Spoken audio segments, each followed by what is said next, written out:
Hi, how you doing, and welcome back to another video on the channel. What we have for you today is our preview video going into Game Week 13. We're going to take a quick review look at how my team did in Game Week 12, and then we're going to talk team selection, transfer thoughts, and captaincy advice moving forward. If you are new to the channel, please do subscribe, like the video. The support has been brilliant all through this season and earlier, and it is really appreciated. So if you can help us continue to grow, that would be awesome as well. Let's take a look at how my team did in Game Week 12. So as we get the team on the board, it's really just another case of the story of my season, because we wildcarded going into this game week, but things just didn't really seem to turn around very much. And just like every other game week recently, it's a case of what if. Players like even Colwell losing his clean sheet at the last minute to Leicester City. Alexander Isak could easily have had a penalty for Newcastle and he would have taken it, and he also had some chances that he missed. Fernandes, Palmer and Mbeumo all blanking. It just seems that every game week I'm on the cusp of a major score, and it just doesn't happen, and it's really sort of testing your patience. And whilst it was nice to be on the right end of a Salah captaincy, I do look at it and think, God, if I didn't captain Salah or if I didn't own Salah, it would have been an absolute nightmare this week. So it's nice to have Salah and benefit from those points, and also be on the right side of these teams that I've seen over recent weeks, who it seems that the only difference between my team and their team is that they've had Salah and captain him and they get a green arrow. It still meant that I've had another red arrow of about 40k.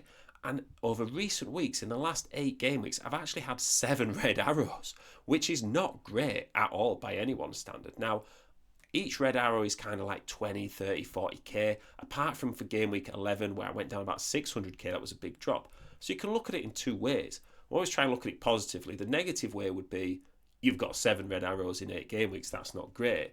But the positive thing is that even with those decreases, I'm still in the top million.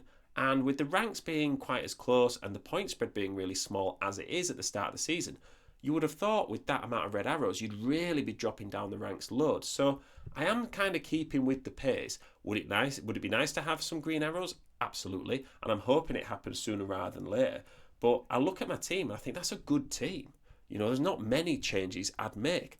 Now, one change that I would, or if you'd have seen the preview video for last game week, I was really considering, was getting in João Pedro for Strand Larsen. And I did say on the preview video last game week that don't be surprised when it gets to this time this week and you look at my team that I've got João Pedro in. Well, I didn't do it, and it was a real game time decision. I was sort of, putting him in my team, then taking him out, getting ready to press the confirm transfer button on my wildcard. And the reason that I didn't put him in was that overall, over the next 7, 8 game weeks, I like Wolves' fixtures a bit better than Brighton's. I know in the short term, Brighton have some really good fixtures, but Wolves kind of have those players and those teams to face a bit later on in this time frame, just around the Christmas schedule. And another thing was that Strand Larsen plays 90 minutes every week, and while João Pedro is probably the better option between the two, he has to do it in a smaller time frame. I think he played 66 minutes in game week 12, and there's a midweek fixture coming up in game week 14, and there's quite a small amount of time between games, and I just don't think that João Pedro is guaranteed minutes all the time, maybe not even guaranteed starts. And Strand Larsen actually got his assist really late on for Wolves. I think it was the 95th minute, and the reason he was able to get an assist at that point in time was because he was still on the pitch. So I don't doubt that João Pedro will get more points probably, but it's the fact that he's having to do it in such a short time frame, and the fixtures for me just don't really suit João Pedro and Brighton in terms of their rotation over that stretch. So that's just my thoughts behind it. Maybe I'm just trying to convince myself to not feel as bad as I probably should do for missing out on João Pedro, but that was just the logic behind sticking with Strand Larsen, just in case you were interested with my thoughts. So the captaincy for this game week is pretty interesting because Liverpool played Man City, and I would definitely say that Salah is still a good captaincy shout. But if you were ever going to expect Man City to turn it on and put a shift in, it'd be against Liverpool, the rivals over recent years, because if they don't, they could get absolutely torn to shreds. But you would expect Man City to just be a little bit more engaged than what they have been. I think if you want to pick Salah, the potential is there, right, to get some attacking returns against Man City. All it takes is, a few chances, a penalty in a game like this is more than likely. And it's really hard, even for a team like Man City, to just flick a switch and turn form on, right? You just can't do it. So Liverpool are in form, Salah's in form, Man City are out of form, and Haaland's out of form. So if you have both, you would definitely captain Salah. Me personally, I'm leaning towards captaining Cole Palmer.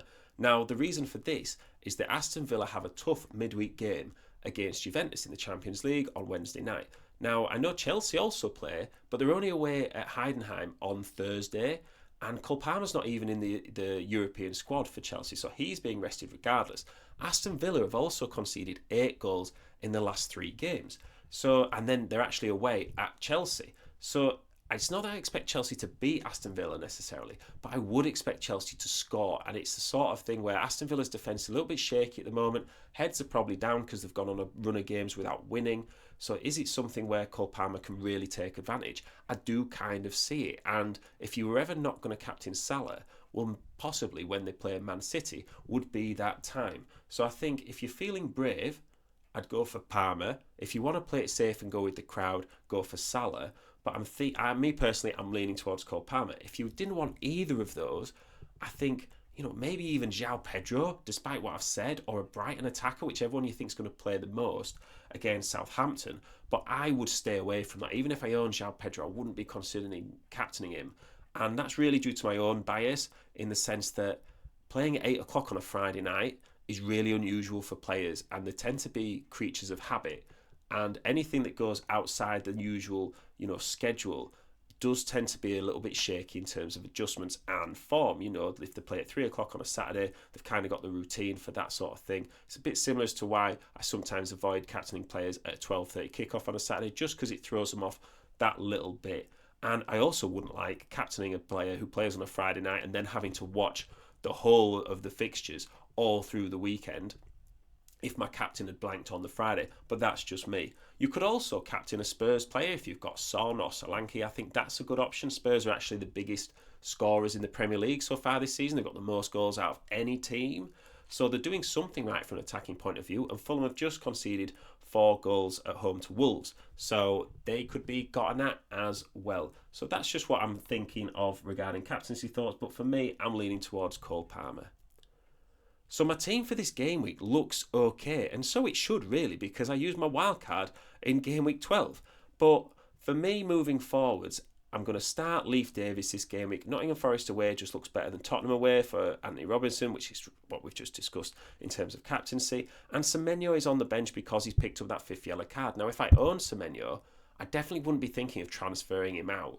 Even if I had him for a while, I think now he's had that 5th yellow card. Wolves away was quite a difficult fixture on paper anyway at the moment. So he'll come back next game week. A, he'll have his yellow cards reset, and B, he'll have had a rest. He'll be even more refreshed. So I think this is the sort of situation what your bench is for. Hopefully you've got a good player on your bench, that's at least reasonable, that you don't mind bringing into your starting lineup for a single game week and hoping you get some points. If that's a cheap defender, it doesn't matter, because I intentionally went for cheap defenders because I don't expect them to keep clean sheets. I don't really expect anyone to keep clean sheets this season. I think it's really frustrating. A lot of late goals and everything like that, bad decisions and just sort of, semi-offsides and just unlucky with your clean sheets. So I think having cheap defenders in your lineup is a good shout.